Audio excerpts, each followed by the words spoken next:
औज़ु बिल्लाहि मिनश्शैतानिर्रजीम बिस्मिल्लाहिर्रहमानिर्रहीम। आज के इस लेक्चर में हम इंटररोगेटिव प्रोनाउन और रिलेटिव प्रोनाउन पर बात करेंगे। चूँकि ये जो दो प्रोनाउंस हैं ये आपस में रिलेटेड है, इसके अंदर कोई ताल्लुक़ है। जिस ताल्लुक़ को अगर आप समझें तो फिर आपके लिए बहुत ही आसान हो जाएगा इस किस्म की जुमला बनाने के लिए। इंटररोगेटिव प्रोनाउन हमारे पास क्या होता है कि ये हमारे पास जब हम क्वेश्चन कर रहे होते हैं तो ये वो प्रोनाउन होते हैं। इंटररोगेटिव प्रोनाउन जब हम क्वेश्चन पूछते हैं किसी से तो वो प्रोनाउन हम इंटररोगेटिव प्रोनाउन उसे कहते हैं। For example what is this, ये जो व्हाट है ये हमारे पास क्या है, इंटररोगेटिव प्रोनाउन है। हु इज़ ही, वो कौन है, हु इज़ ही, वो कौन है, ये हमारे पास इंटररोगेटिव प्रोनाउन है। इसके बाद हमारे पास ये एक रिलेटिव प्रोनाउन हमारे पास इंट्रोड्यूसेस रिलेटिव क्लासेस। ये रिलेटिव क्लासेस के बारे में हमें बताता है जब एक क्लास दूसरे क्लास के साथ मिलाने का काम करता है तो उस केस में हम रिलेटिव प्रोनाउन का इस्तेमाल करते हैं। अच्छा, हमारे पास इंटररोगेटिव प्रोनाउन और रिलेटिव प्रोनाउन ये दोनों एक किस्म के अल्फाज होते हैं। For example interrogative pronoun who ये दोनों रिलेटिव भी है और इंटररोगेटिव भी है, लेकिन फ़र्क ये है कि आप किस जगह पर इसका इस्तेमाल कर रहे हैं। आप क्वेश्चन पूछने के लिए इसका इस्तेमाल, इस वर्ड का इस्तेमाल कर रहे हैं, इन वर्ड्स का, या फिर आप दो क्लासेस को मिलाने के लिए आप इसका इस्तेमाल कर रहे हैं। तो ये इस पर डिपेंड करता है। अगर तो आप क्वेश्चन के लिए इस्तेमाल करते हैं इस वर्ड को तो ये हम इंटररोगेटिव प्रोनाउन से कहते हैं। अगर आप किसी क्लास को मिलाने के लिए इसका इस्तेमाल करते हैं तो हम उसे रिलेटिव प्रोनाउन कहते हैं। Who, whom, whom, whose, what, which. अब इंटररोगेटिव की जो इसकी एग्जांपल है, सबसे पहले इंटररोगेटिव प्रोनाउन के एग्जांपल हम समझते हैं। हु हमारे पास क्या है, ये इंटररोगेटिव प्रोनाउन है।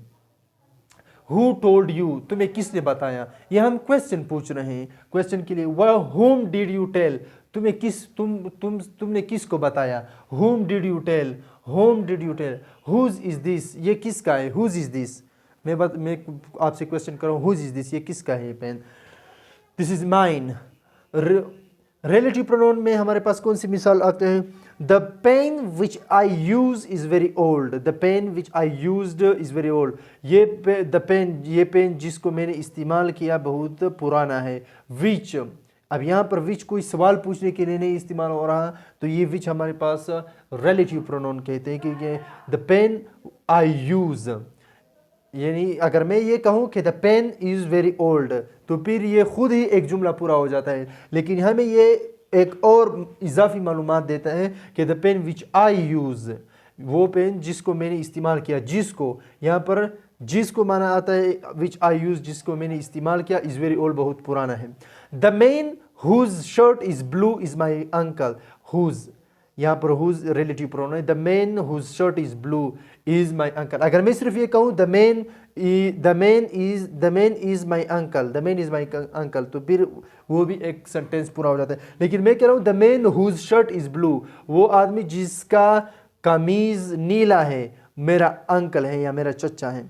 तो फिर ये आपको एक्स्ट्रा मालूमात दे रहा है, shirt is blue, whose shirt is blue. This is the table whose leg is broken, ये टेबल है जिसके पाँव टूट गए हैं।